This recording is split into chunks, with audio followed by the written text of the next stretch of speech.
There are a lot of other skill sets that a kid must learn at that age. Rather than maths formulas and physics formulas, a kid must know how to handle money. So similarly, when you look at Ayur Idli also, it shouldn't just be idli and chutney. It shouldn't just be vada and chutney. A lot of people just come there just to have a conversation, then they'll eat 3 idlis and go.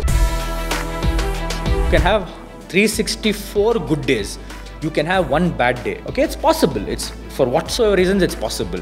What are your takeaways from corporate? Communication, being disciplined, staying organized in your work, and most importantly, problem-solving ability. So trust is something that you don't want to miss on even 1%. You can't. Tata, best example. They don't sell products, they sell memories, they sell emotions. There's that emotional connect with that, right? How to attract more customers, apart from trust that you've spoken about? Your work should speak.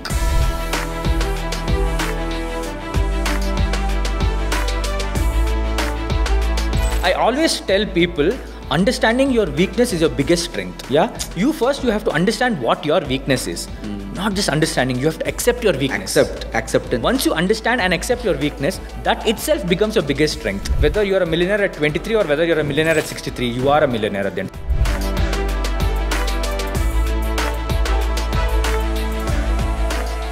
At just 16, he wasn't chasing dreams. He was building them one idli at a time. With relentless focus, a heart full of clarity, and a smile that never faded away. He balanced college, jobs, and hustle. And a day came when he bet on his father's dreams as his own vision. Ladies and gentlemen, this is not a story of business, this is a story of belief. Welcome to Boss Wala. My name is Keshav Puri, and today I have someone who has great clarity, a beautiful smile, and a positive energy that vibes around when he comes into the room, right? Let's welcome Krishnan Mahadevan, everybody. Krishnan, how are you doing? Really, really good, Keshav. Thank you for having me over in the first place. It's my honor and pleasure to be here with you. Thank you for saying that. So looking forward to this now. Correct. So as I saw some articles and I read across, your story, it's fantastic, man. You started off just 16 and then you balanced out a lot of things, which is a great inspiration for others who are watching us right now. So let's go back to Krishnan as a child or probably in college. When you're very naive, you are still, in your physics, chemistry and maths or probably whatever subject you've taken, right? And you want to play cricket and all. At that time, when others were doing that, you were thinking about business, man. Or you're probably helping your parents manage that. So how was that all about? Let's go to school. Okay? Let's go to school. Yes. So Ayur Idli as a venture was started in the year 2001. Okay. So Which your father started? My father started, Mahadevan. He started this venture. So when we started off in 2001, we started off with a batter business. Okay. So the first Ayur Idli at its grassroots level, the first step for Ayur Idli was selling batter. We used to sell idli and dosa batter. And back then in 2001, we were one of the few people, or I would say rather one of the first people in Bangalore to start selling idli and dosa batter in packets in an organized form. I think the year 2001 was pretty crucial for Bangalore as a city as a whole, was because that's when a lot of IT companies started coming into Bangalore. So a lot of companies started setting up offices in Bangalore. As a result, a lot of people from different parts of India started to come to Bangalore to look for jobs. The BPO culture, the call center culture started to thrive in Bangalore back then. And there came at a time wherein, people were really busy with work and people really didn't have the time to cook food. Right. Yeah. Right. And as they say, necessity is the mother of all invention. Right. The batter that we started to make turned out to be a solution for a lot of people, for a lot of bachelors and for a lot of working class people. Quick stuff. So you go to a nearby supermarket or a store, you pay 15 rupees, you get 1 kg of batter. Right. With about 1 kg of batter, you can roughly prepare about 14 to 15 dosas, or you can roughly prepare about 18 to 20 idlis. Wow. So it was almost job done for them. It was like a solution for them. So that was the birth of Ayur Idli back in early 2001. Wow. And then the idea came on, why not take a small shop and start selling idlis? So I was about 9 years old in the year 2001. So, and that's when we took a very small shop, probably like an 8x8 or like a 7x7 shop. And then we started to make idlis and sell idlis. So I think in September 2001 we started. Back then each idli was priced at 1 rupee and 50 paise. So if you had 5 rupees in your pocket, you could fill your tummy with 3 idlis and go back with 50 paise in your hand as well. Super. Yeah, 50 paise had value back. Right. Yeah. So, and that's how, we had a very humble beginning. We had a very modest journey. Okay. And that's how we started off. So, right from a very young age, I was hooked to, business. When I say hooked, while selling batter, I used to go with my father. We used to go in a two-wheeler. So I used to go to different shops with him. I used to keenly observe how he used to speak to shopkeepers, how he would convince shopkeepers to buy a product. So it's not easy, right? It's not that you go to a shopkeeper and ask him to buy a product, he will buy it to you immediately. You'll have to convince him, a lot of challenges. 10 different things. 10 different things. Yeah, exactly. You'll have to tell him the challenges, you'll have to give him at a competitive price. And all of that, I started to pay keen attention to small things. And then came, a couple of years later, I would independently go and do that. Okay. So I would finish school, in my cycle, on my cycle carrier, I would put a small carton box. I used to put some packets of batter. I used to go to shops to sell it. Okay. So I used to go to shops and distribute. So this is at age 9, 10? 9 and 10 and 11. Okay. 10 and 11. Wow. Yeah. So I think for the first 1-2 years, I used to pay attention to what he used to do. I used to learn small things. And then I think by age 10 and 11, I used to independently do picked that. up. I picked it up. And I figured, okay, this is something that I could do. Yeah. And communication wasn't so difficult for me because I could speak. Back then, I think at the age 11, I could speak about 3-4 languages fluently. Wow. Which was a good... You can manage well. You can manage well, yes. I mean, may not be fluently as it is now, but yes, I could... Workable. I could get the job done. So all of these things at a very young age, got me curious as to what it would be to set up a career in such a field. And, and all of these skills helped me in the long run. Communicating at a very young age, talking to people at a very young age, talking to older people at a very young age. Shopkeeper would be in his early 40s. Correct. And I would hardly be like 11, 12 years old. Just a kid. Just a kid, yeah. Just a small, bubbly kid running around and then giving him the batter, collecting money and, counting money, ensuring that it is correct, giving change if required. So I think these small skills, added up to what it is today. And then even in shop, right, I used to help him with small things. If someone gave 10 rupees, I had to calculate. So we had a small ready reckoner. So each idli was priced at 1 rupee 50 paisa. So we had like a ready reckoner. If someone bought 6 idlis, it would be 9 rupees and 50 paise. So I would look at the ready reckoner, take the money, give the change, or do small things. So I think these are early lessons of business and entrepreneurship. At a very, very young age, I was exposed to the world of business. I think by the age of 13, 14, I would independently go to a bank, deposit cash, go to an ATM, withdraw money. So I think that exposure, what I had back then, is what shaped me as an individual today.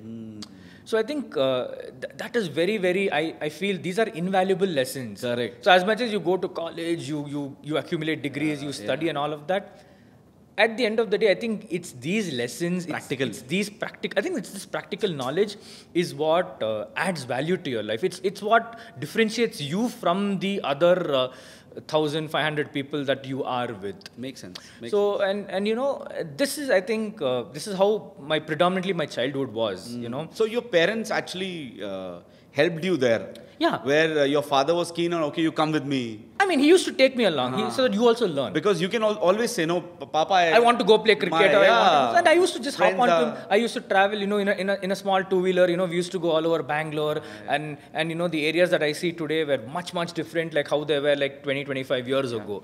I still remember we used to come to Bellandur, and Marthali was considered to be the last corner of Bangalore. And Bellandur was like a different town altogether outside of Bangalore. And then it used to be like a jungle, and there would barely be anything. It used to be pitch dark during the day, like full of trees and everything. And now it's like an entirely different world altogether. So I still have these fond memories of Bangalore back then. And when I look at Bangalore right now, wow, the world has changed so much. And fast forward in the year 2009, and then my dad had a sudden demise. And then I decided, okay, me and mom will take over the business.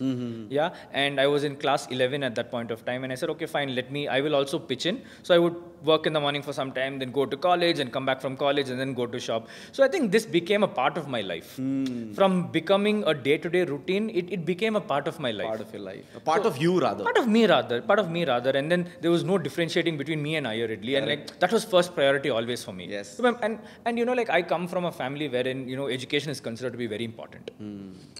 So my mother had a vision that, okay, fine, they couldn't study to what they wanted to. So they wanted their children to study. So she wanted me to study, and then, in the process, I managed to finish about 3 degrees. And then parallelly, I used to work, in shop as well. So look after shop and go to college, study. And I used to juggle between all these things. I used to take part in a lot of extracurriculars. I was a national level quizzer. I used to deliver speeches. So I mean, all of this, Crazy. see, I think all of these skill sets and these interests came from IR Idli. Because I would meet a lot of new people in shop. I would interact with them. I would listen to their story. I would share my story. And then you get inspired by them. They get inspired by you. You learn a lot of things in the process. 200%. Yeah. 200%. And then I finished my post-graduation. I finished 3 post-graduations in the process. And then, I took up my first job as an assistant professor in the same college where I studied in. I did teach for a year. And then I moved on to the corporate world to get some corporate experience, because my mom always believed that a corporate job is more secure than a business environment. Like Any other parent, she always felt that, a corporate job is more secure. And, she always wanted to boast to her family and friends to say that my son works for a big company. He works in a huge glass cabin and all of that. I mean, middle class dream. And as a son, it is my duty to fulfill those dreams. Of course, 200%. Yeah, and then, one thing I realized, like with all these changes, right, from an academic background to a corporate environment, and one thing that remained constant throughout my life was IR Idli. And, right from a very young age, I had decided that, yes, this is what I wanted to do in life. Wow. But yes, in between, I had to fulfill the dreams of other people as well in my life. So I think once all that was done, I think right in the middle of the pandemic in the year 2020, one fine morning, I woke up and I decided that, yes, this is what I want to do. And then that's when I made that bold decision of letting go of a corporate career and jumping into business full time. So, and I said, it took a lot of convincing. I'm not going to make it easy. It took a lot of convincing to convince my family that why I should let go of a corporate career to manage this. But I think looking back now, I think it all worked out for the good. Of course, man. I think it's wonderful. But let's just come back to parenting here. I think parenting also, if good parenting really helps entrepreneur reach a certain success early in their lives. Definitely. Right? Because they've got some back, they've got some support.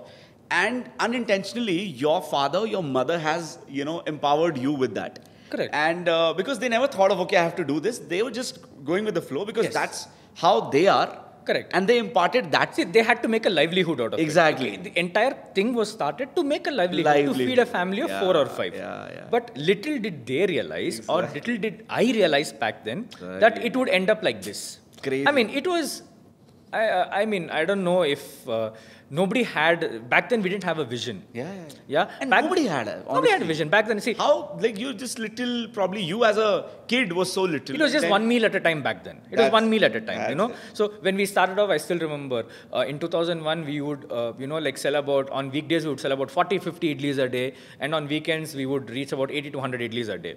And back then, that was like what, each idli being priced at like 1 rupee 50 paise. You sell 100 idlis, you earn about 150 rupees a day. Right. So, and that's how, we built our, forte. That's how, that was our, those were the small baby steps that we took to become a big brand today. Correct. So having that belief, having that faith and honesty, I think, plays a major role. So it is 3 things. It is a combination of 3 things. One, it is honesty, as you rightly said. Second, it is consistency. And third, it is hard work and determination. So it is a combination of all 3 is what will make you succeed.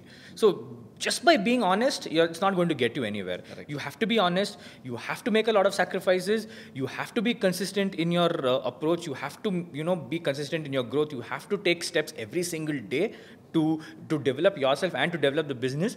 And at the same time, you need a lot of determination and perseverance. It's a formula. But again, I think at the age of 12, 13, 14, 16, whatever, how can a kid has that kind of determination that he's skipping a pleasure, a kind of a pleasure, whatever he likes or whatever his colleagues or peers are doing, and then he's switching to somebody which is which can take him to a bigger journey. But the realization happened to you very soon, I believe. And see, again, it depends, right? Individuals to individuals. One, you mature faster, you mature really quick. Correct. And second, the environment that you are placed in plays a very important role. Environment. Yeah, the environment that you are in plays a very, very important role. See, it is very underrated, I feel. 100%. Environment is very underrated. Extremely. People don't realize that. See, your environment shapes you. Yes. Yeah. You are a person partly because of who you are. Yeah. Okay. Maybe because of your skills or inherent qualities. Majority of you is shaped by the environment you're brought up in. Right. Yeah. Right. That because, like at a very young age, when you are put in an environment, you absorb the things around you. Yes. It could be the people, it could be the conversations, it could be the energy. You absorb everything. And subconscious does that. If you don't realize also, you are You absorbing. do that. You're absorbing. And that shapes you as an individual over a period of time. Yes. You may not realize it immediately. But when you are in your 30s, okay, when you look back, okay, the kind of person I am today, when you compare to the childhood that you had, you will find that resemblance. Okay, I picked up this skill set from this person. I picked up this quality from this environment. And that's what shapes you as an individual over a period of time. Yes. That's very important. And realizing these things, will give you a better perspective of life. A lot of people may not pay attention to all of this. Now that I've probably told you, you might start thinking that, okay, fine, I had this kind of a childhood. Maybe that's why I am like this today. Yeah. So things that you learn in your childhood stays with you for the rest of your life. Yeah. What you study in college, what you study in your teens or probably in your early 20s may or may not stay with you. But your childhood, right? Your memories of your childhood, your environment, what you absorb, what you learn, what you study, that is there with you for the rest of your life. And I think the responses that you give, the reactions that you give in your 30s are a reflection of what you absorbed in your childhood. Definitely. You're reacting in a certain way. Yes. People are saying, why is he like that? Or probably why you're like that. But hey, listen, you absorb that somewhere. Even in the business environment, right? Like kids who are exposed to, business at a very young age tend to pick up those qualities. By the time they are 18, right, they're up and running. Look at Marwadis, Banyas. Exactly, the best example. Gujaratis, Marwadis and Banyas, right? Even at dinner table, okay, even while having dinner, they only speak about business. Yes. So at a very young age, kids, the only thing that they know at home is business. As to how to make money and how to, invest money, how to save money, how to develop business, how to grow business, what to do and everything. So all of these qualities come to them naturally. It's not that they go to top universities or they go to B schools and get these skills. Right. It's taught at home. Makes sense. It is taught at home and that's why they are great, shrewd businessmen. And that too very young age. At a very young age. 23-year-old Banya, you feel like, oh my God, what is he talking about? How can he manage so much stuff? Right? But he's doing that because he's used to that. And that's the environment, right? As you rightly said, that's the environment. That's what shaped him today to what he is. But how did you, manage your sanity? Because, come on, at the age of 16, you're so naive and young and full of energy. That balance of being in humility or probably being in your shoes and not flowing. Trying to get distracted at that point of time. I know. I mean, see, it's human tendency, right, at that age to get distracted. No. It is. But I mean, coming to think of it, no, because see, I didn't do anything apart from college, home, and shop. It was like a triangle for me. I didn't know anything else apart. I didn't know that there existed a life beyond that. Maybe there was a life, but I was not aware of it. You had friends? Yeah, I did have friends. Like bunch of good... Yeah. Big bunch of friends? Not a big bunch of friends. My circle is extremely small. Okay. Even to this date, I have about, say, 3 to 4 friends, closely knit friends, who have been with me for a very, very long time. And some from work and mostly from childhood who have seen me like from kindergarten. So, and it's a very closely knit world for me. And, it's, as I said, it was like a triangle, right? I just knew these 3 things. College, home, and back then, if you look at it in terms of technology also, there was not much access to information also. So we did not know what was happening in the outside world. And now everyone has a smartphone. Back then, I think I got my first phone when I was 15 or 16. I'm not going to lie. I got the most basic of one of the old, like that Nokia one. the Nokia phones I got. Bar phones. Yeah, the only reason why I got a phone is because I started to get involved little by little in business, and I felt that I needed a phone if I had to go out, or if I had to make a call speak to somebody, or even if I had to call back home saying that, listen, I'm coming, I'm getting a bit late here. So these are the small things for which I was given a phone, and access to information was very limited back then. So, and I think your focus was only work, right? Because when you know that your priority is, work, family, and studies. So natural tendency that you will not try and get distracted. Yeah. And then access to information was very limited back then. And then, your only focus was these, right? So you barely had time to think of anything else. See, Monday to Friday, you would be in college, and then evening you would be in shop, and Saturday, Sunday, you would have to look after business. So honestly, there was no time to look at a life beyond this. And this is what made me happy, right? Like every day talking to people, by the age of 16, 17, I had a good network of, I had a good network of people. Believe it or not. Wow. Yeah, I would know CEOs of different companies. I would know people, of multifaceted people from different backgrounds. I had good connections with them. So all this came from business. So why would I let go of something for, simple pleasures of life back then? Right. Yeah. Right. People were ready to offer me internships in companies, small things, right? And I felt really proud of it. Okay, I could strike a conversation with someone about anything under the sun. Because that's your... I could speak to someone fluently about business. I could tell them the economics of an idli.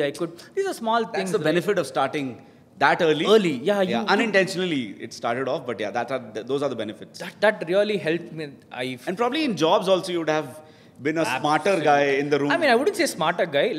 Probably more... When you step into the outside world, okay, one harsh reality or one harsh truth that you face is, there are people smarter than you. Of course. Yeah. Maybe you get into a room thinking that, okay, fine, I know everything. But that's when you meet people who come from different backgrounds and who are much more experienced than you, who have far more knowledge than you. And they would be thinking the same thing. Yeah. When I look at an individual, I would probably be thinking in my mind that he's smarter than me. Okay, I should learn something from him. But in his mind, he would be thinking, Krishnan's smarter than me. I should probably be learning something from him. Yes. So, that's the reality. I think that's the attitude one should carry. One should carry rather than being jealous. And you'll have to accept the fact that, yes, you have your own limitations. Yeah. I always tell people, understanding your weakness is your biggest strength. Correct. Yeah. You have to understand what your weakness is. Not just understanding, you have to accept your weakness.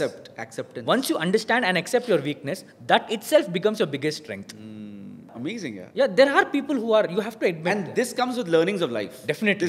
This will not come from the day one. Definitely. You will probably fall sometime if you like, okay. So understanding and accepting your weakness becomes... But this comes with time, Baba. It comes with time. And also one thing is that you have to fail at a very early age. It's very important to fail at a very early age. I will tell you why also. Start taking risks. To fail rather, I feel, no? You take risk. Even if you don't take risk also, even if you fail naturally, it's absolutely fun. But you have to fail at a very young age. I will tell you why. Because at a young age, when you fail, right, you have the luxury of time ahead of you. Right. For you to get up, dust yourself, bounce back, and then go. On the flip side, right, if you don't face failure until 50 or 60, okay, and then when you're hit with failure at a very later age, physically you may not be able to get up. Okay, because you're old, okay? And secondly, mentally, you're very weak. Because you've never seen failure all your life. And at the age of 50 or 60, if you come up with if you are faced with a failure, you will not know what to do at that point of time. Yeah, because it's an unseen situation. Yes. It's a situation you've never experienced or felt before at a very later stage. Right. You will be hit more. The consequence will be much more. More deeper. But when you fail early, right, it's a big lesson for you. And the next time when you try to do something, you know that what you have done wrong previously and you don't repeat that mistake again. It's a blessing in disguise. Yes. Completely. So heartbreak and failure at a very young age, I would say is mandatory. Yeah. It should happen. It should happen once in a life. Once it should happen, definitely. Once in an early age. Yeah. Before you hit 30, you should face a failure. You should face something. It could be anything. Yeah. In studies or at Doesn't work matter. or anywhere. One lesson is good enough, will teach you a lot of things. Yeah. So that it'll prepare you for the future. And shape you as a different person. It'll prepare you. Yeah. Next time when you think of doing something, you'll know what I should be doing and what I shouldn't be doing. And how should I react to this situation? Yes. That you'll understand. Reaction is very important because a lot of people don't know how to take failures. You think that, that's the end of life. Yeah. You think that, okay, everything's over, it's come to an end. But always ask yourself one question before you start something. What is the worst that can happen? Very important.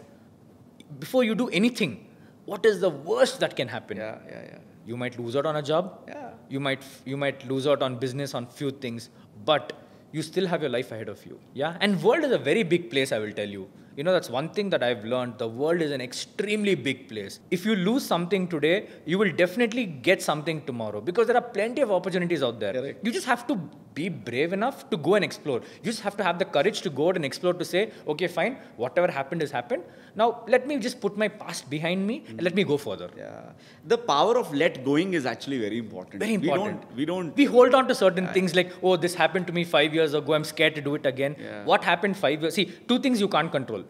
One, that's already happened in the past. Right. You have no control over it. Whatever is done is done. And secondly, what is going to come to you in the future, you absolutely have no control. Correct. The only thing that you can control is what you can do today. Correct. Basic. What you Correct. can do today is something that you can control. This is, of course, when you hear this, it's very nice. But when you apply it, it's nicer. And yeah, you have to. You have to. You have to apply. I mean, if you really want to succeed, right? Like, think of it. Like, worrying so much about the future. What am I going to do tomorrow? What is going to happen day after tomorrow? you worry about it. Okay, it's fine. It's human tendency. It's human psychology to worry. But come out of it. Yeah, but what is the solution for it? You're going to keep worrying the whole day about it and lose out your present? Is that what you want to do? No. So rather just focus on the present. Take one day at a time. Yeah. So I don't plan for like 5 years. If someone asks me, where do you see yourself in 5 years or 10 years? Basic. Arey Baba, let me finish today afternoon first. One day at a time. One day at a time. Wow. Yeah, because, it's too early for you to plan 5 years in advance or 10 years in advance. Take one day at a time. Small, little steps every day. And by the time you reach 5 years, you would have accomplished far more than what you had actually envisioned earlier. Exactly. Yeah? Wonderful So small steps. Yeah? Wonderful And the best way to compare your success is look at today. Say 13th of May 2025. Where am I today versus 13th of May 2024? In the last 12 months, what was I back then? Where am I today? Correct. That's the best way to rate yourself. Yeah, man. And That's if the you're best able way. to do that, nothing like it, man. Nothing like it. There's no stopping back, no looking back at all. You just have to compare that. And if you have it's okay to have large goals. Everyone has dreams, everyone has ambitions. Okay to have large goals. The best way is split your large goal into multiple milestones. Small goals. Small milestones. Yeah, the best way is to, if you have a large goal in mind, divide them into small milestones. Yeah. And with achieving each milestone, that's a celebration for you. Correct. And when you look back, right, you've achieved so many milestones, which is actually contributing for you to achieve the larger goal. Exactly. And you don't realize that. You don't realize You don't that. compliment that. Yes. Yeah, that's very sad. And I see in young entrepreneurs, they are so much in agitation, so much of hurry, so much of hunger. Hunger is fine, but you're not complimenting those small milestones that you're achieving. See, the thing is, people are too harsh on themselves. Yeah. Even I was too harsh on myself, like if things didn't go my way, I would be too harsh on myself. It's over a period of time I realized, the last person that you have to be rude on is yourself.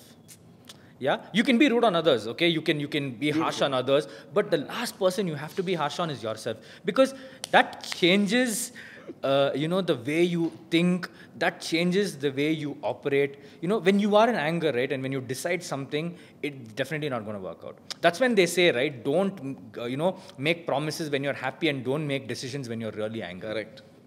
Yeah, because you don't have control over yourself. You're not in control of your thoughts at that point of time, both in terms of happiness and in anger. Yeah, it's just your dopamine and your hormones swinging either way. That's all. You have no control over yourself, your mind and body. So that's when, people are in a hurry. It surprises, when I see people who say, no, I want to become a millionaire by 23, 24, and then they, they put themselves under so much pressure, and a lot of people crack under pressure. It's fine, right? Whether you're a millionaire at 23 or whether you're a millionaire at 63, you are a millionaire at the end. Right. You are a millionaire at the end of it, right? Like, It's not a race. Correct. Yeah. See, in the process of becoming a millionaire at a very young age, you're losing out on a lot of things. Because you're just focusing on that, and you get so stressful. You lose a lot of things. You lose yourself in the process. Yeah. Your identity is gone. Yeah, like, it surprises me when I see parents these days, right, when they enroll they want their kids to become IITians, and they put them into IIT coaching at class 2, class 3, when the kid can't even add 2 numbers at a time. My God. Great. Yeah, like, I mean, parents have a dream that, okay, I didn't go to IIT, my children should go to IIT, my children should study this. And at class 2, class 3, a child is supposed to be running in the playground, he's supposed to fall, he's supposed to get bruised, he's supposed to climb trees, get hurt. That's the age. And you can't expect him to sit in a classroom, a lot of schools start IIT coaching at, in class 3, class 4. The kid can't even add 3 numbers. Yeah, man. You can't expect him to remember formulas. And that's the path that we're headed to. And people don't realize that, that there are a lot of other skill sets that a kid must learn at that age. Yeah. Rather than maths formulas and physics formulas. Correct. A kid must know how to handle money. Yeah, a kid must know how to go to a shop and, talk to people. A kid must go, send him out, let him go talk to people. Let him go and see, he's not going to get lost. Correct. Yeah, you have GPS tracker, put a GPS tracker in his bag, you know where he's going, you know what he's doing, let him go, let him, Explore. Yeah, just get him, put him on a BMTC bus, let him travel around Bangalore, let him walk on Brigade Road, let him walk on Commercial Street, let him take a walk in Cubbon Park, let him breathe some fresh air. Do all that. He will learn a lot. He will come back with experiences. Those are real life lessons. Yes. Your practical experiences. Yes. You're putting him in a confided classroom with books and everything.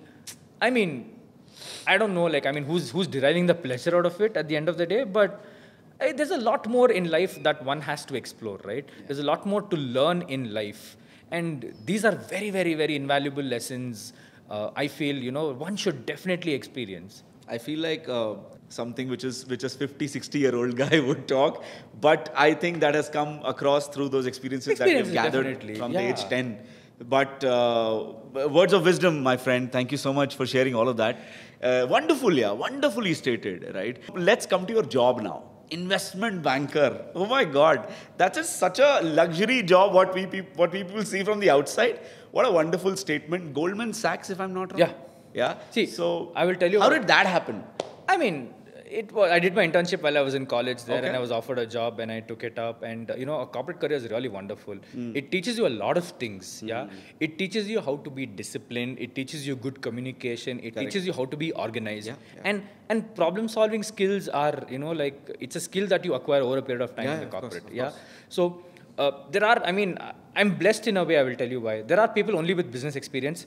There are people only with corporate experience. Yes. There are people with academic experience. Right. I am blessed to have all three. All three. Yeah. I've taught MBA for people who are older to me. I've taught management lessons for people who are twice my age. Right. I've worked in a competitive corporate environment. You've been a teacher. Yeah, I've been a teacher. I worked in the corporate as an investment banker, and then now I sell Idlis also. Yeah. So I think I am blessed, I would say. Yeah, I think maybe my life had that plan for me to give me an experience, to give me a taste of all three, to give me a flavor of all three. And I think that really helped. So how investment banking happened? Like, how did you crack that job? You have a series of interviews, right? Okay. So maybe you have a series of interviews, and see, you have to be good at communication. You have to be keen. You have to be curious to learn. You have to be keen to learn. You should be open to learning. You should be able to take feedback really well. You should work in a competitive setup. And once you're good with communication, right, I think everything else comes to you naturally. But Goldman Sachs, man, you cracked that. It's a big thing for a lot of people there. Yeah. So you're like, okay, it's fine. No, nothing like that. Done. No. I always try to be humble and modest about it. So I always try to be humble and modest. See, all of these skill sets and experience that you have from an early age, it contributes in all aspects of life. Yes. It contributes while I'm teaching in a university. It contributes while I'm working in a corporate setup. It also works while I'm running a business. Right. So fantastic. It's not like, okay, I acquired a skill, I use it only here, or I use it only there. No. These are life lessons that you apply everywhere in life. Even when I'm talking to you, it's only communication, right? I'm able to speak to you is because I'm able to express all what my learnings are, my true words are, is because of what I had experienced before. So it's like these come with you and these stay with you for the rest of your life. और कितने साल करूँ ये मैं?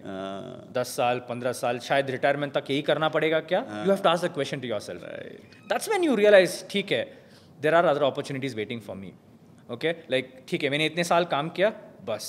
Now let's focus on something else. Let's do something what I like. A lot of people do that, right? Everyone has a passion. Everyone you see around you has a passion. Yeah, of course. Yeah, people have passion in photography. People have passion in sports. People have passion in arts, music, culture, whatever it is.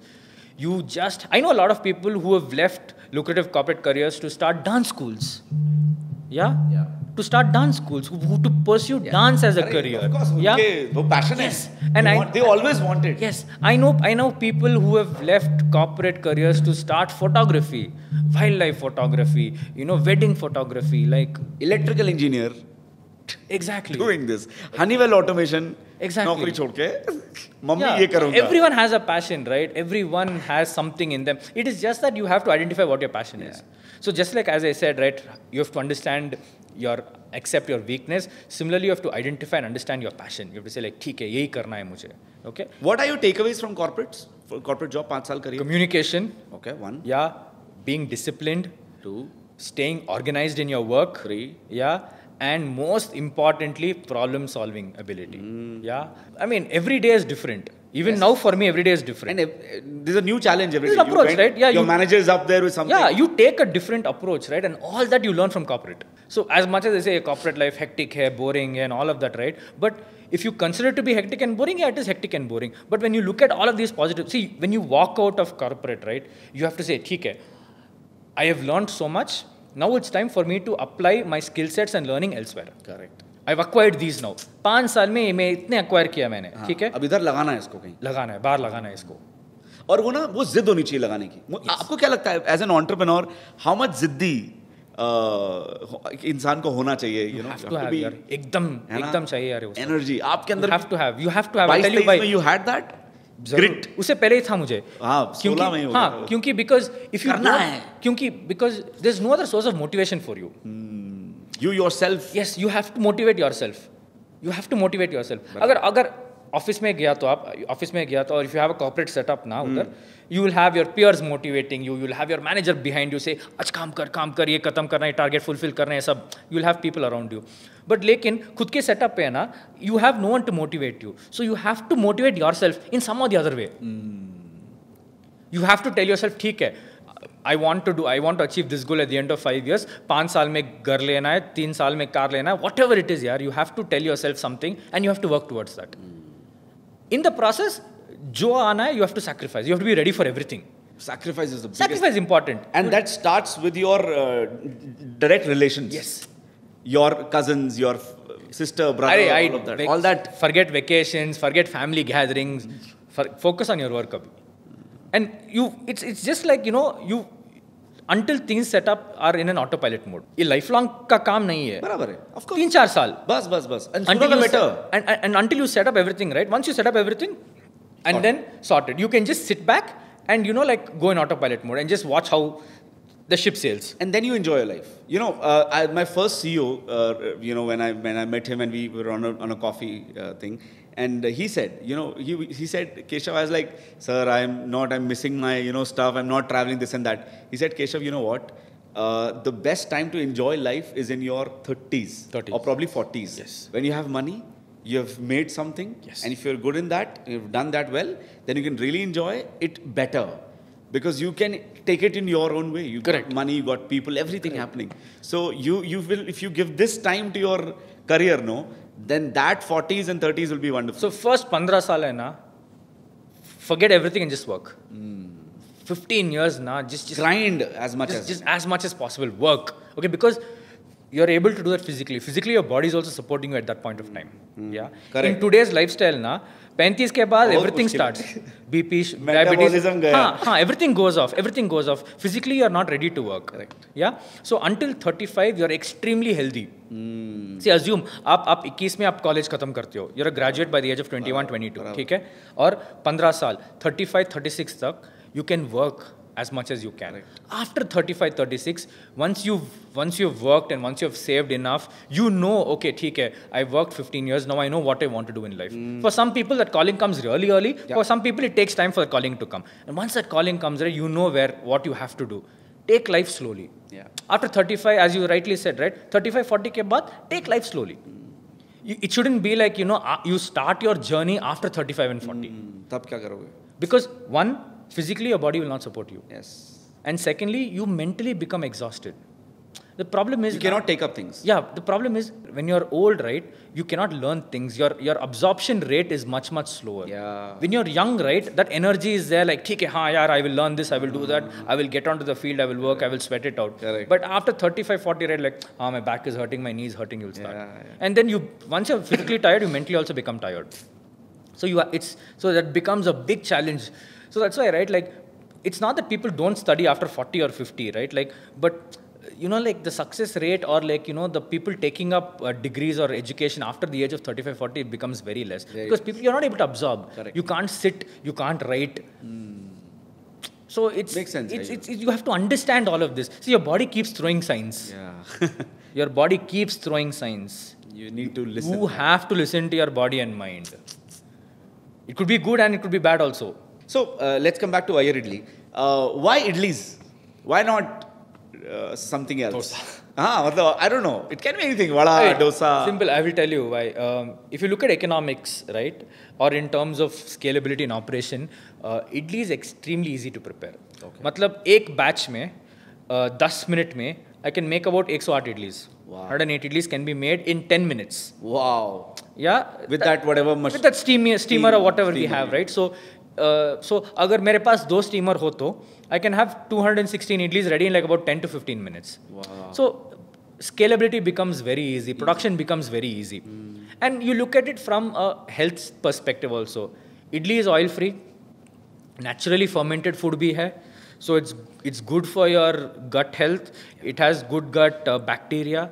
So it's very healthy. It's a healthy option. It's a healthy alternative. And quickly available. Quickly available. It's easy to prepare, right? तो मतलब काफी सारे factors बने और आपने कहा कि नहीं. Yes. Because you could have scaled to any other level. ऐसे for example अगर मुझे डोसा बनाए तो एक डोसा बनाए मुझे. बनाना है. या बराबर है. But if somebody wants say 15 idli पट रेडी हो जाएगा मुझे. सही बात. अगर डोसा तो एक डोसा बनना है और ठीक है वेट करना है. मतलब मैंने क्यों पूछा ना क्योंकि आपके फादर ने your father started off Iyer Idli, not a problem, very nice, good. But when you think of scaling it up, you might have thought कि अरे यार मैं डोसा ही बना सकता हूँ, मैं वड़ा ही बना सकता हूँ, मैं. So I will tell you. So ours is a very lean menu. हमारे मेनू में 5 ही options है. We have only 5 options in our menu. Yeah. Idli, vada, खरा बात, तो जो उपमा बोलते हैं ना हम. जी. और केसरी बात तो शीरा बोलते हैं, वो स्वीट का. और सेमोलिना सा बनाते हैं. और शावी के बात. डोसा नहीं. शावी के बात मतलब वो वर्मिसेली, राइस वर्मिसेली है. ठीक है, हाँ. All these 5 things, if you look at, can be made in large quantities at once. Yeah, and the preparation time is pretty less. The turnaround time is also very fast.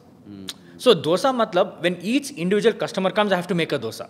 Makes sense. So these are things that will already be ready. Right. I just have to pack it and give it. Yeah. So you're saving time. You're saving time. Very nice. Yeah, you're saving time. Most importantly, your customer turnaround time is less. As a result, you're able to handle more customers. As a result, your sales increases. So you're sticking to one? Yes. And trying to... Bus. You see, you don't have to do many things in life, yaar. 2 या 3 चीज कर. अच्छे से कर. Don't be a jack of all, master of none. Don't have to do 10 things. 2 या 3 चीज कर. बस. अच्छे से करो. Give your heart and soul stick to that. Stick to it. Give your heart and soul to it. Yeah? Just give your heart and soul into it. Like, consider that to be your life. Yeah? Nothing else matters. Yeah. काफी ये करना है मुझे. अच्छे से करना है. बस अच्छे से करना है. तो कितना इन्वेस्टमेंट लगा, क्या सेटअप होता है एक इन्वेस्टमेंट, किसी को शुरू करना है, कोई हमें देख रहा है अभी. There is no textbook answer for it. मैं बताता हूँ क्यों. Everybody has a vision. For some people छोटे से दुकान खोलना है. कभी लोगों को बड़े दुकान करना है. So अगर bigger the shop, investment is more. Of course. छोटे से दुकान आप but still let's start with आप 8-10 लाख 5-6 लाख 8-10 लाख एक छोटे से दुकान खोल सकते हो आप. आपको 7-8 लाख रुपीस एवरेज रखिए आप. छोटे से दुकान खोल सकते हो. और आपको एकदम बड़ा दुकान चाहिए, एकदम बड़ा होटल चाहिए, south Indian, north Indian, Chinese, tandoor, ये सब करना है तो 1.5-2 करोड़ होगा. तो बहुत ज्यादा है. But I'm talking about just small investment. अगर you can do it in like 7-8 lakh rupees. Okay. छोटे से setup. I cannot do it in 2-3 lakhs. 2-3 lakh तो मुश्किल होगा क्योंकि मैं बताता हूँ आपको, you will have to give advance for your shop. Right. दुकान के एडवांस तो देना पड़ता है. हाँ. कम से कम वो 2.5 लाख तो 3 लाख से होगा, वही होगा. Alright, वो Okay? बहुत. और आपके मेनू पे के बारे में भी डिपेंड होता है. So if you have a smaller मेनू ना, से खाली इडली वड़ा करना है तो वो जो सेटअप की कॉस्ट है, वो स्टव्स लेना है, वो टेबल्स लेना है, थोड़ा फर्नीचर भी लेना है. Right. सो एंड थोड़ा सो सिविल वर्क करना पड़ेगा कभी कभी जगह पे, वाटर का प्रोविजन देना, इलेक्ट्रिसिटी का प्रोविजन देना है. Right. So keeping all these factors in mind, with about an average 7 to 8 lakh rupees, you can start up a decent shop, a small one you can start. And what could be the earnings in that? Like, if See, I think there is again. What's the bracket?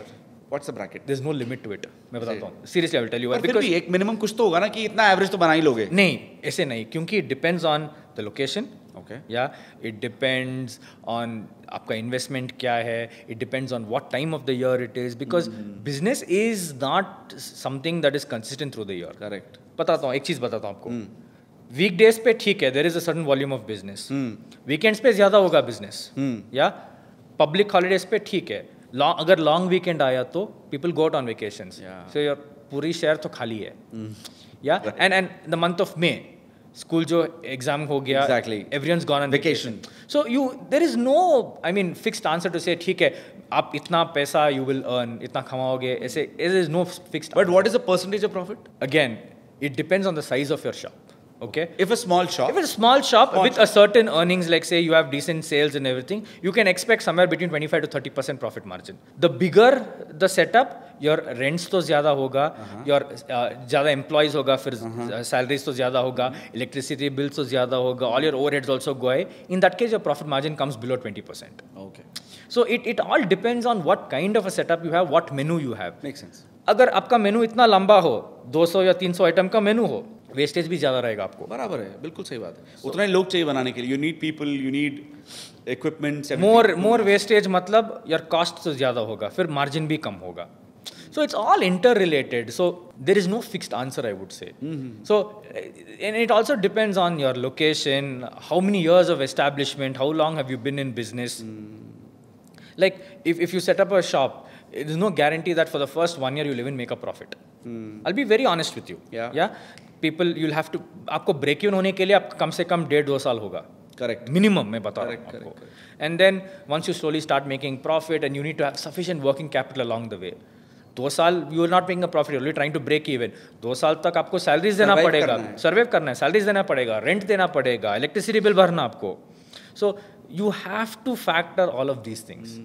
So when I say 7 to 8 lakh rupees, that is just initial minimum investment. उसके बाद working capital recurring तो चलता ही रहता है. 100%. You have to factor for all of those things. And that's how you grow business. अच्छा, I was just wondering, why the name Iyer Idli? It is a brand name. That's also basically we are Iyers from Kerala. Our origins are from Kerala. Okay, so we are a small subsect. Okay, called as Iyer. So it is just a brand name that we have. It's got nothing to do with religion or caste. It is just a brand. It's just that you thought we'll stick to it. It was just we just had a board called Iyer. That's all. That's it. So I just made it as Iyer Idli now. That's all. That's just it. Like it just sounds that there's a zing to it, right? Iyer Idli, I. Yeah. So just a zing to it. So it's a registered trademark now. So it's a registered brand name now. So we own. Our family owns the brand name. So it's very simple. Yeah. Very nice. So everything is, you've kept everything very simple. That's how you run a business. Focus on the major things. If you want to run again, name is also very important. No, brand name actually helps a lot. Brand name, yes, to an extent it helps, yeah. But I think once your brand name is established, right? In the market. Yeah, people don't think much about the brand name, yeah. See, like once a particular place is established now, like you don't think, okay, kya hai dukaan ka naam? You just go to that shop, buy the food and come. So this brings to my next question, which is how you maintain that quality in all your outlets, or probably when you expand. So how you, as an Iyer Idli, I think that is a challenge, I would say. Maintain that. That's a challenge, right? Because we have 2 outlets currently. And it is difficult to ensure the same taste is given in both outlets. Because I have a lot of customers who go here also, who go there also. ठीक है. Yeah? And वो तो एकदम बड़ा challenge होगा हमारा. How to maintain that same quality and consistency. See, we try. 100%. Like how you try? Can you give some examples on that? I mean, we train employees. Okay. You know, we train staff members to, to achieve that consistency. And at the same time, we have our family monitors that. So we split work among families. So do you have a formula that you pass down? We have a formula. Like, I mean, we have like certain recipes with us, so which we train the employees so that they also learn and they also know how to, work on that and everything. And most importantly, we constantly monitor. As family, like we always have our eyes on, the work that is happening. So every day, like, so I'm skilled enough. The minute I look at an idli, I will tell you what's wrong with it. Galat kya hai? What is wrong? Like, problem kya Quickly hai? you can tell. Quickly I can tell you. I can look at the idli and tell you. Even without eating it, I can tell you. Kya chawal ka problem hai ya dal ka problem hai? Is it overcooked or is it undercooked? I can look at it and That tell much detail of you. That's experience. That is experience. It comes with age. Yeah, it comes with age. Any special techniques that you use or any traditional Nothing. spices or anything? Nothing. Absolutely nothing. How you cook at home is the exact same way we cook here. And you guarantee that it will be a home cooked stuff for sure. No preservatives, no soda, nothing. Like, even I have kids who are like barely like 4 or 5 months old who have grown up eating my idli. I have people who are 90, 95 plus who come and eat idli also. So amazing, yeah. Yeah, so I mean, it's nothing. It's nothing at all. It is just normal food. But to scale up, no, people tend to shift to that's the problem, right? Like, I mean, the thing is, like, using sodas and all of that. Yeah, so that's the thing, right? Like, once you start making it too commercial, right? Once you start looking at the commercial aspect of it too much, right? You tend to overlook quality. You tend to cut corners. So that's the reason why, we are very careful about expansion. It's easy for me to say, मैं 2 साल में और 100 outlet खोलाऊंगा. I will set up outlets across India. I will go to Dubai. I will go here, there, everywhere. It's easy to tell. But as an individual, okay, realistically speaking, is it possible for me to maintain quality and consistency everywhere? Absolutely not. See, I know my capacity. I know my limitations. I can manage 3 or 4 outlets. I can ensure that अगर मेरे पास 4 outlet है, I can ensure to give equal attention to 4 outlets and ensure the quality is same. I can't do beyond that. But we cannot deny, we in the world where, everything बहुत सारा सब expand हो रहा है. Shark Tank India you see, or wherever people they're wanting to expand. So you cannot deny that. I'm not going to deny it, but then we have to figure out a way. But what's that? See ask yourself that question, like, all the brands that have come in Shark Tank India, where are they now? Are everyone successful? Are everyone like they're trying to market themselves, I feel, nothing else. Yeah, they're all, it's PR. But they want to expand. They're looking for that even I want funding. Even if someone comes and tells me like, मैं आपको 100 crore दे दूँगा, like I will be like, oh, I'm excited. I'll be like super excited. ठीक है, someone's giving me 100 crores to, invest and do something. But you never went for? No, I never did. Why? I don't want to. Why? I'm content with what I have in life. I'm extremely content with what I have in life. Because, see, I know when it comes to food, right, see, other products are fine. If it's consumer goods or if it's electronics, you can expand. You can say, like, I will do this million units a year and everything. But when it comes to food, right, I know that I need my hand in it. If you need... That's very important. In food, right, people don't understand that, you need your hand. The owner's hand must be there. So, as you rightly said, your hand is very important. Yeah, in a food business especially. Other businesses are fine. Other products are fine. Product line is fine. But in food, right, that's what derives, the quality. The trust. A simple example I'll give you. Like, if I'm not in shop for like more than 3 days at a stretch, my customers call me to check if I'm doing fine. Wow. That kind of relation you have. That's a relation that you have. Like, okay, Krishnan, I've not seen you in 3 days. Like, is everything okay? Like, are you fine? So, like, when they see me, when they bump into me on the road or somewhere, like, okay, where have you been all these days? Like, is everything okay with you? I've not seen you. The last time I came to shop, I couldn't meet you. I couldn't see you. So, it's the trust a customer automatically has. When he sees you at the store, he's like, okay, Krishnan is there. Or someone from his family is there. So, they know that, okay, fine, that everything is fine. That everything is going to be good. Amazing. So, that's see, it's a community. The minute you start to make it like a brand and a customer, right? Like, things change. But it's a community. Yeah. So it's like one big family. Especially in food, yes. 100%. Yeah. See, other products, right? Say, for example, you're wearing a shirt. You're wearing, a particular brand of shirt or wearing a particular brand of watch. Do you even know who manufactured that or who made that or who stitched that? Nothing. It wouldn't matter to you. Right. But when someone's giving you food, right? When someone says, I prepared this food with love, I prepared this food from my own hands, with my own hands, it has a special touch to it. Yeah. That's the magic about food, right? Yes. Like, see, human wants and needs are unlimited. I would give you money. You would never say no to it. Correct. Yeah, I would keep giving you money, you'll keep taking it. But the only thing that after a point of time that you will say no to is food, because your stomach can't take more than a certain point of food. Right. So in terms of like from what you were saying, branding is trust of customers. So for you, no heavy jargons and no big advertising and all of that, and no celebrity endorsement. No. But just branding is equal to trust of customers. That's it. And you build that trust over a period of time. It doesn't happen overnight. You see, we have good days and we have bad days. I'm not going to lie. I have to see. I like to be realistic. Okay, I can't say no, we are the best in the world. We make the best idlis in the world. No, there are still people who make much better food than us. Yeah, and everyone has their own. See, when it comes to customers' taste and palate, right? Like everyone's different. The food that you like, I may not like, and the food that I like, you may not like. Right. Because from where you're coming, your upbringing, your history, your family.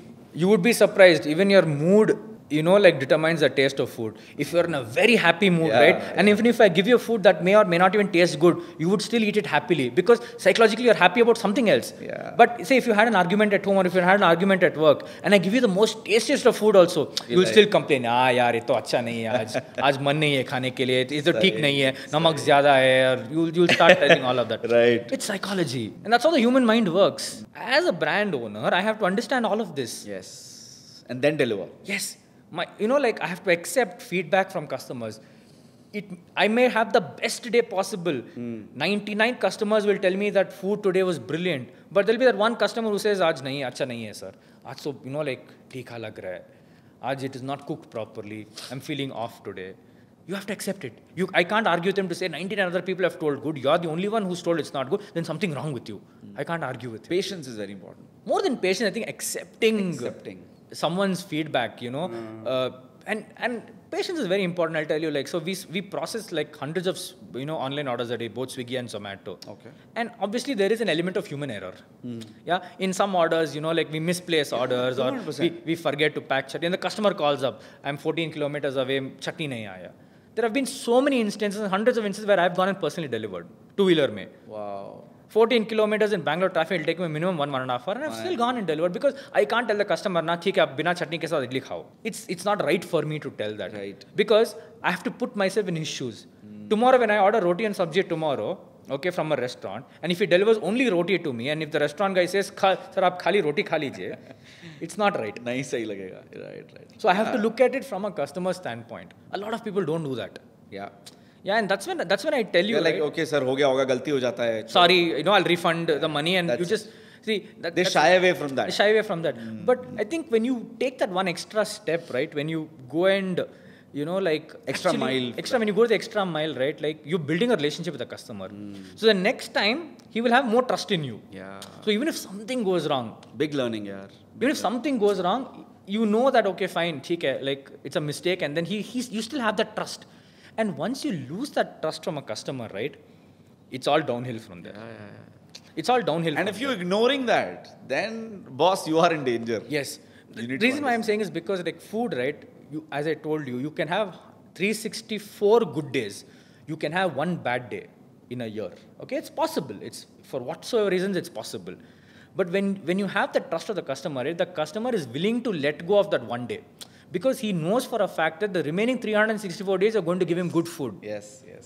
To build that, it takes a lot of time. You don't think that when you handle everything yourself, then the growth stops? It wouldn't, right? Like, I mean, growth in terms of what? In terms of business. Not really. In terms of scaling. I mean, see, it's... How much time am I spending? Doing everything. See, how much time am I spending in all of this? I'm not spending my entire day, right? Right. Yeah, it's just a small portion of my day. And it's easy for me to employ someone to do it. Okay, I just pay someone 25,000 to do it. Say, you handle all calls. But again, will he pay the same amount of attention and care that I do? He'll not. May or may not. May or may not, yeah. May or may not. Okay, so is that a chance that you're willing to take? Is that a risk that is it worth taking the risk? Absolutely not. So trust is something that you don't want to miss on even 1%. You can't. Because that's the thing, right? Like when you look at a chain of outlets, you go to a McD, you go to a KFC, you go to a CCD, it's just the relationship that you have with that person that is superficial. It's just a business relationship. Yeah. You give him money, he gives you the food, you eat. Very simple. But here it is much more than that. Emotional. There's an emotional connect. As I said, it's a community. And that is more important. That will actually help in the long run. Yeah. See, it's easy to open 100 outlets, as I said, right? There are tons of investors waiting out there who are ready to pump in money. It's easy to open. You can build castles in the air to say like, I will do this, I will do that, 100 crore turnover, 200 crore turnover. Practically, it's not possible. Yeah, like it's easy. Like on paper, it'll all look fancy and fairy tale, but realistically, no, as you know, as they say that you always sell emotion, not the product. Yes. So and you know, like Tata, best example. 200%. Why God? Yeah, they don't sell products. They sell memories. They sell emotions. There's that emotional connect with that, right? So similarly, when you look at Ayur Idli also, it shouldn't just be idli and chutney. It shouldn't just be vada and chutney.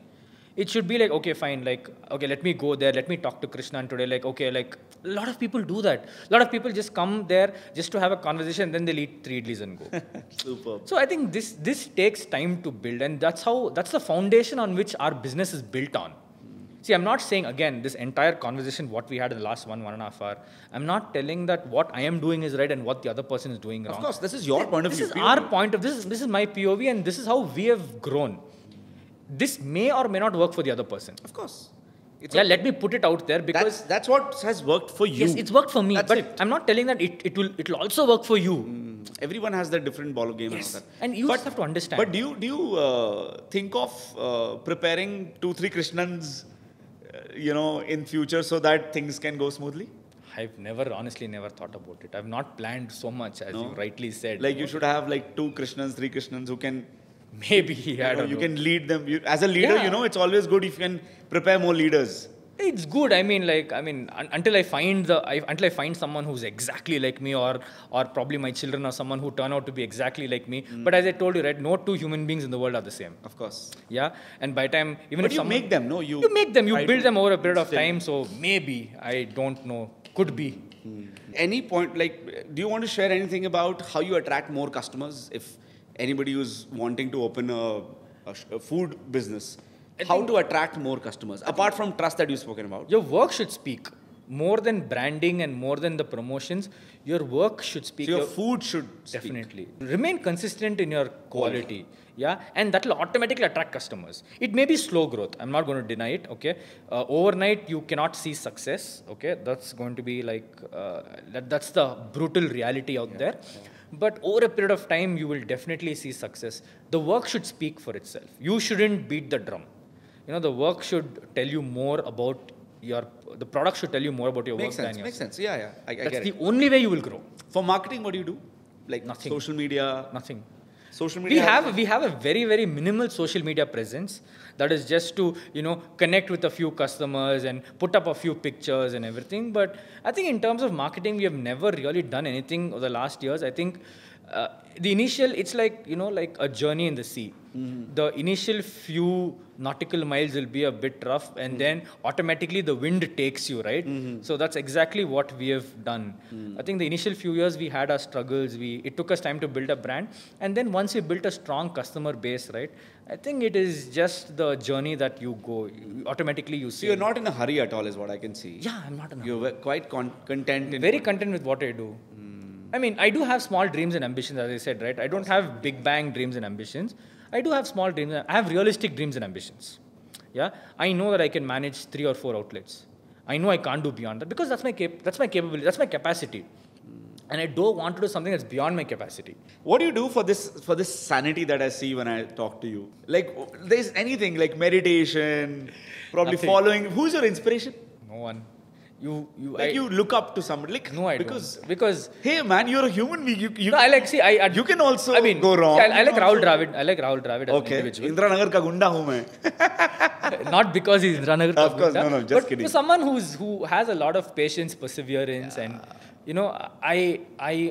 I'm a big lover of Test cricket.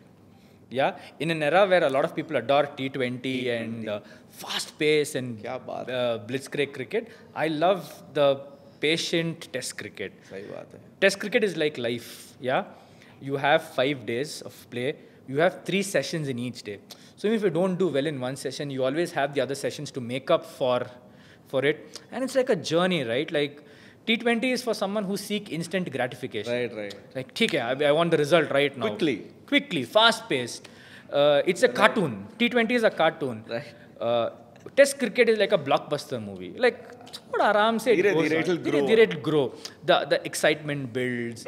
There's a climax to it. All of that is there. You're like in the era of mocha and latte. You're still a chai. I'm filter coffee. I'm a filter coffee in the era of mocha and latte. So I'm like that. So I like Test cricket. I like like the patience of it. So that's something that I really watch. You asked me about some Test match that happened in the year 1999. I will still tell you what exactly it is. I have a good memory also. So I will tell you 2003 World Cup mein is over mein kya hua, this match who did what. You're that fan. Yeah, I mean I have a good memory. So Your favorite player apart from Dravid, of course, like you said. So I mean I might get a lot of hatred for all of these things, but it's okay. It's fine. Rahul Dravid, Kumar Sangakkara, okay, Sir Alistair Cook. Oh man. And Ricky Ponting. 4 favorite cricketers. Wow. Yeah, 4. Because these are not just... That too diverse, man. Diverse. Come on. And got... see, two left-handers and 2 right-handed batsmen. Right. It's like these 4 are not just batsmen. They're great leaders also. Yeah, not that others are not great. Right. Yeah, I mean there are other great cricketers as well. There's Tendulkar, there's Kohli, there's Bradman, there's Gary Sobers, and whoever it is. But I like these 4. For whatsoever reason, like patience, perseverance, who really excelled in their game, and You like Dhoni? I do. He's a great leader. Yeah, he's a fantastic leader. He's cool. He's composed. See, and it's very difficult when people start quantifying, right? Who's the greatest ever batsman? Who's the greatest ever captain? Come on. You can't say who's the greatest. Correct. Everyone is good in their own skin. Good in their own way. Some people are very great batsmen. They may not be good captains. Some people may be extremely wonderful captains. They may not be good batsmen or a bowler. So you can't really quantify to say India's greatest ever captain or you can't, greatest ever batsman. Like if you speak about statistics, yes, Tendulkar is miles ahead. But there are more qualities than just statistics. Exactly.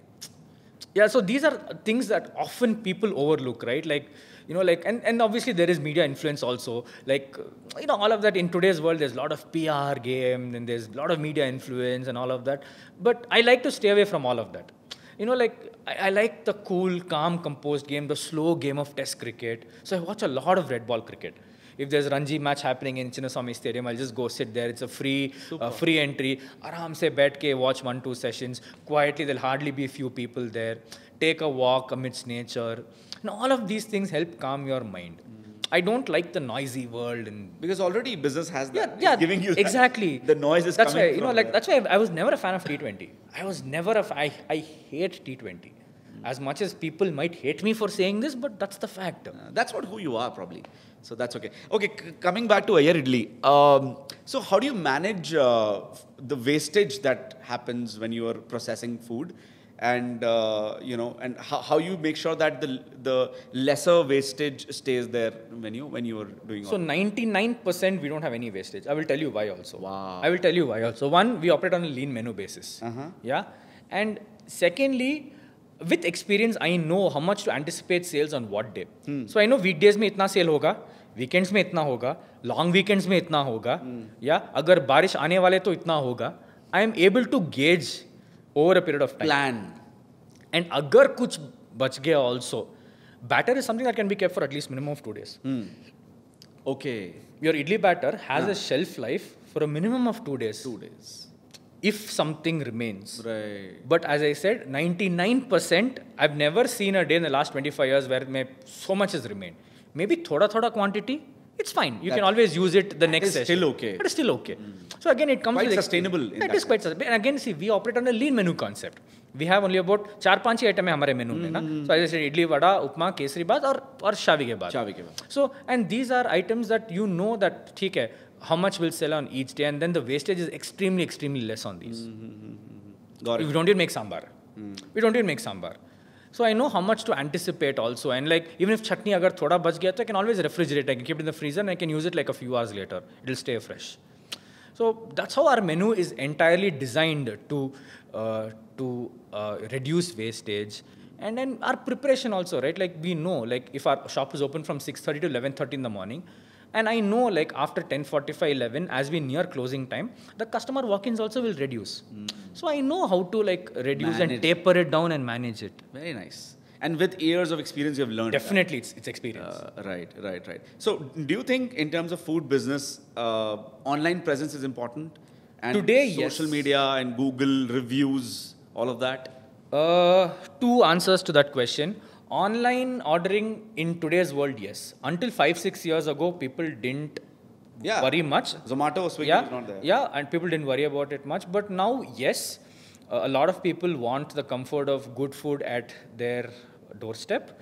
So in today's world, definitely yes. So even in our business, if you see roughly about 28%, which is online business that we have. So remaining 72 is purely walk-ins. And 28% is still online, which is a good, decent enough number if you ask me. In terms of Google reviews and social media presence, it may or may not affect. See, once you are an established but brand, to build your brand. Initial stages, definitely yes. Because if you are a new customer, right, your only source of validation whether a product or a place is good is through reviews. Correct. So if you're going to a place for the because first time. I have to always check. See, when you're going to a place for the first time, right? Even though your friend might tell you, "Hey, बहुत अच्छी जगह है यार, उधर का चाय एकदम बढ़िया है," you will still check because it's a new place. But once you're an established brand, right, reviews may or may not matter. I will tell you why. Because, as I said, customer palate is very different. If I get 15 Google reviews in a day, I will get 13 5-star reviews. There'll be one 3-star review and there'll always be one 1-star review every day with a comment saying, "Idli was not nice, waiting time was too long," and everything. So, you can't satisfy everyone. But you can ignore that. As a customer, I can say, okay, 15 out of 13 is a good number for me. Exactly. That's why I said, see, that holds good for an established brand. But if you're a very new brand who's still struggling, or if you're still trying to put your name in the market, initial reviews are extremely important. And online marketing, like good photographs, people reviews. Yeah. So, see, these are all, as I said, these are all for new businesses. Correct. New businesses, all of these definitely matter. And for a small business also? 100%. To scale up? 100%. See, if you have to, how do you become a large business? You build a big customer base. How do you build a big customer base? By attracting more customers. How do you attract more customers? With good online presence. Correct. And offline presence, so whatever it is. Correct. How much tech helps in food business? Like technology is going crazy. Definitely. I mean, like in terms of online ordering, you need to have a good tech infrastructure, to interact with customers, to interact with vendors. Do you use any software? We do have a couple of POS softwares, that we use for online ordering and everything. And apart from that, I don't think you need anything more. You just need a good billing system also. And I think that should be it. For a kind of business like mine, that is more than enough.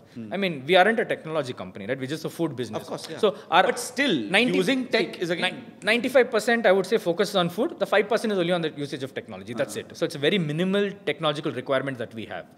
So, but in the machines that you're using, that's also tech, no? Which is making you... grinders and everything. Yeah, definitely. We use all of that. You use all of that. You invest in regular times into all of that? We still have the old production methods that we do. Yeah. Maybe the grinders are new, but the production method... Process is same. Process is the same. We still use the age-old traditional methods. But you recommend to use new tech? It's an individual's choice. See, I believe that consistency can be achieved through the traditional method. See, there are modern methods of grinding also, wherein the output, where you put rice and dal and you get batter in 5 minutes. Yes. I've seen that. Yes. But I still use the age-old traditional grinder, wherein my dal takes about 1.5 hours to grind and my rice takes about 1 hour to grind. Why? That's because I believe that gives me consistency. Okay. The new products, the new machines or products may not be able to give you that same level of consistency. You may not be able to achieve that. But I know for a fact this is a tried and tested concept. It has been used for centuries and centuries. Yeah. I know that I will not go wrong. But as an entrepreneur, how do you upskill and upgrade yourself? Because that is very important. You have to. See, the two things. One, you have to understand what's happening within your business. And one, you have to understand what's happening in the market. And how do you see that?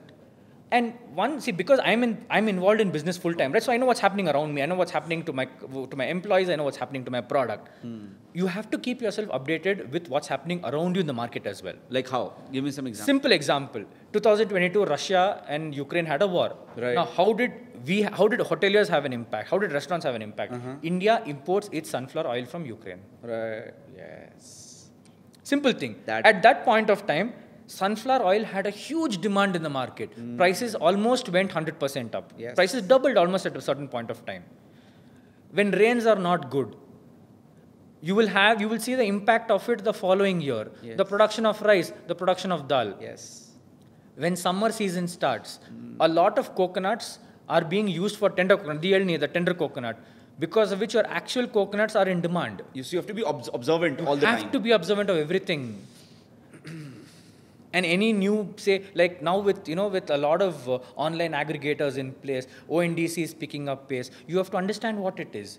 See, Swiggy and Zomato are two biggest players in the market. Right. If there are alternate players in the market who offer you a better commission rate, for example, I'm telling you. Why not? You have to learn all that. You have to be aware of all that. And how do you do that? Just being observant? You just have to be observant. And you interact with a lot of people. You interact with fellow hoteliers. You understand what they are doing. You share what you're doing with them. That's all. It's all give and take information, right? communities help in that regard? 100%. 100%. You are a part of any community? Yes. Which ones? There's something called as the BHA, the Bangalore Hotel Association. It's about 90 years. It's an organization that spans about 90 years, 9 decades. Wow. So we are a very closely knit organization. We have about 3,000 members in Bangalore itself. Mm-hmm. So we have a lot of representations to the government. Mm-hmm. If we have any issues in terms of labor or anything with government policies that is directly or indirectly affecting us, we make representations as a union. We go speak to the ministers. And it's a very strong and a united body. All of these help. So I'll not ask your 5-year plan, but I'll still want to know your ambitions. Because right now what Krishnan I am seeing is very content in his life. He knows where he's going. He's very clear, very positive. All of that is great. But what's your ambition? What's your, one thing that keeps you awake probably, or just one thing that's making you keep going, man? As you spoke in an introduction, you said one idli at a time, right? So I think I'll stick to one idli at a time now. Very nice, yeah. You will become a sadhu one day, I feel. One idli at a time, okay, theek hai, aaram se lenge hum. It is a journey, right? Life is a journey. Yeah. See, I've seen, the reason why I'm talking, you might think ye kya hai, buda jaise baat kar raha hai. The reason why I'm telling you is because, see, I have seen the hustle at a very early age. So now I am able to take it like shant, haan, theek hai, I'm able to give gyan and give wisdom and everything, right? Yeah. But people my age are hustling now. Exactly. So probably 20, 30 years later, they will give this gyan what I'm giving right now. Exactly. That's all it is. Because it happened early for you. Early for me. It happened very early for me, right? Sooner the better. I'm able to give this gyan, that's all. I'm able to, at the age of 32, I'm giving you all this gyan like a 60-year-old guy. Super, yeah. Super. Like on Monk, I'm giving you all of this gyan. There's so much of learning that is coming out of from what all you've shared with us. And I hope all the young entrepreneurs, if they follow that, if they stick to or just make some notes and all, things will be really great. Because while we have opened up on YouTube and when you're bringing up with these great stories, right? Still, I feel everyone has their own story. Definitely. So what has worked for Krishnan might not work with Keshav. 100%. But the way Krishnan has managed something might help Keshav manage. The outlook, what I have, the attitude, what I have. You can take cues from here and there. I'm not telling you to follow the exact steps as I do. Mm-hmm. Yeah, but at least take cues like, okay, try this, try that. It might work. What mistakes you want to undo if you get this off? I never look back. I told you, right? I never look back. But still, some mistakes to kuch to kiya hoga na, jo bahut blunder, galti. Loss. Thing is, see, I'm known to do things I'm very impulsive at certain decisions. Right. Yeah. When I decide. You are impulsive? Sometimes people call me impulsive. I used to be impulsive at a point of time. Achha. Like maybe all of those. Yeah, and sometimes. Impulsive decisions you are saying. Small decisions. Like any example, bro? Can't really think of. There have been so many. Now when I look back, right, maybe I felt that I should have taken life a bit slower. Maybe I lost out on a lot of things. For example? Life. A lot of things that I wanted to do in childhood, I'm trying to do it now. Jaise? I learned swimming last year. Oh. I didn't do it for 30 years. I jumped into a swimming pool for the first time. Yeah. I started to play tennis now. Woo! At the age of 30, I'm playing tennis now. Small things. I collect watches. I collect wristwatches. Yeah, I have a good collection of watches. I try to open them. I try to repair them. Try to understand how they work. Thoda small things. Now I have the time to do it. Yeah, now I have the time to do it. What all you would have done in 20 maybe. 25, yeah. Could be. So I can see that right now you don't look at competition much.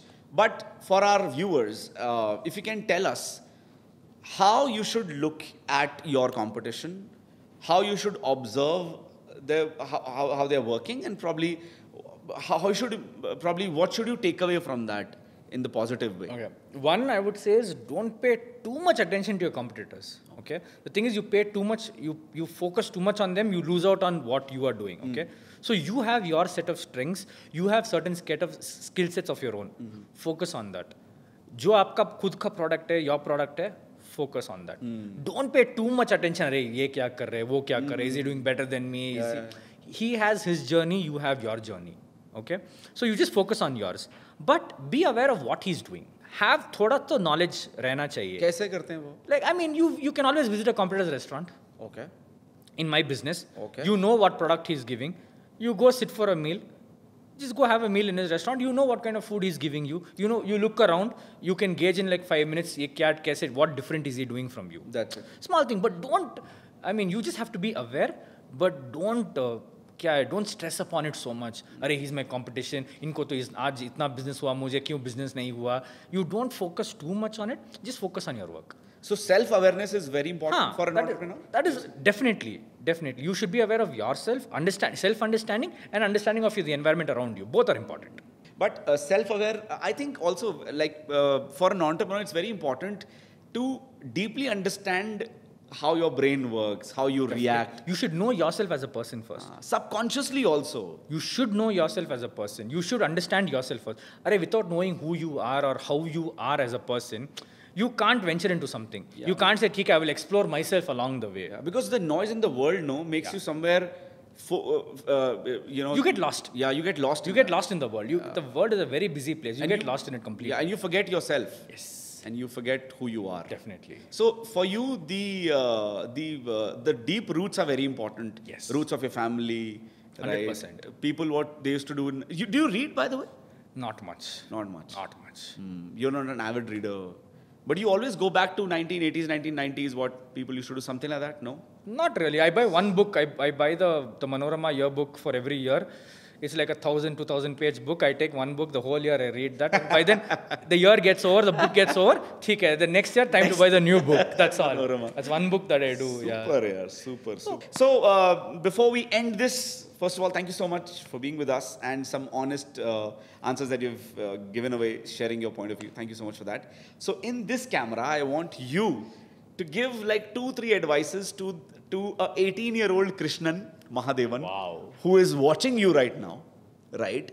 And who is thinking, yaar, mujhe kuch to karna hai. I want to do something in life. So, what that person should focus on? And you think, yeah, if I would have done that in my 18 year or probably 20s when I was in 20, so I would have done better. So, kuch aisa. This is the most difficult question in the entire podcast now. Advice to my younger self, I mean, make mistakes, be foolish, learn, be open to more learning, and I think that's pretty much it, yeah. I think I wouldn't say more because I don't know, like, this is something that I've never got to answer before, so... Still, whatever you think that, you should have told your younger self, do this, beta, do that. I think probably lesser distractions, maybe. Yeah, I could have been more focused at work. Maybe. I could have more than what I am right now. Mm-hmm. But it's okay. I mean, I have no regrets, right? Like, I've never had any regrets along the way. I've never said that, oh, I wish I'd done this, I wish I'd done that. I'm happy with what I do. Yeah, I never look back too much, and I don't look forward also too much. Present is something. Present, one idli at a time, as you rightly say, like, bus. But you say clarity, focus, like anything, yes. That is... I mean... Those are basics. I think most basic things that is. So, I mean, it's okay. Just enjoy life and don't lose yourself in the process. Yeah, we all get too busy with work. We all get too busy in our schedules, and then in the whole process, you tend to lose yourself. You lose your identity. So don't do that. Yeah, like just be the way you are. Like be you, the world will adjust. Be yourself, the world around you will automatically adjust to you. So. Amazing, yeah. Great, thank you so much. Thank you so much for joining us. And last final words about the conversation that we had. Anything you would like to share about the podcast that you had with Bosswala? Your experience, please be brutal, honest. I mean, it is really good. It's always good to share your experiences, right? And it's always good to, listen to the other person and hear from you as well. So I think the last 90 minutes has been really fantastic. I've learned a lot. And I hope... Really? Yeah, I've learned a lot. Yeah, your energy is really, really addictive, I would say. It's very, I like the energy, I like the attitude, and that's something that I would like to take away as well, So super. Really good, really good. Yeah. Thank you. I take that as a compliment, yeah. Thank you so much for joining us. And I hope all the best wishes for your future endeavors and whatever you do in life. Thank you. I'm pretty sure you'll inspire a lot sitting out there.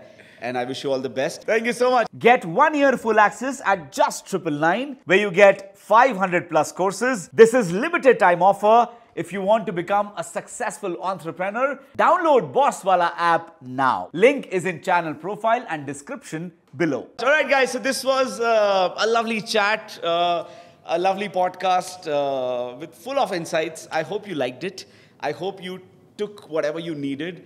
I hope this made sense to you. If yes, then hit that like button, no? Share with people who need it. Share with people who to whom this might help in their journey, right? Because we at Bosswala are trying to bring up some stories that can really help, all the entrepreneurs who are there, all the budding entrepreneurs, or anybody who's wanting to start his or her own business. So we are trying to help. That's it. So thank you so much for watching this long. Subscribe to our channel so that the next time we upload any video, it comes to your feed and you can easily watch it. My name is Keshav Puri, signing off. I'll see you in the next one with a new beautiful story only at Bosswala. Bosswala. Be the boss.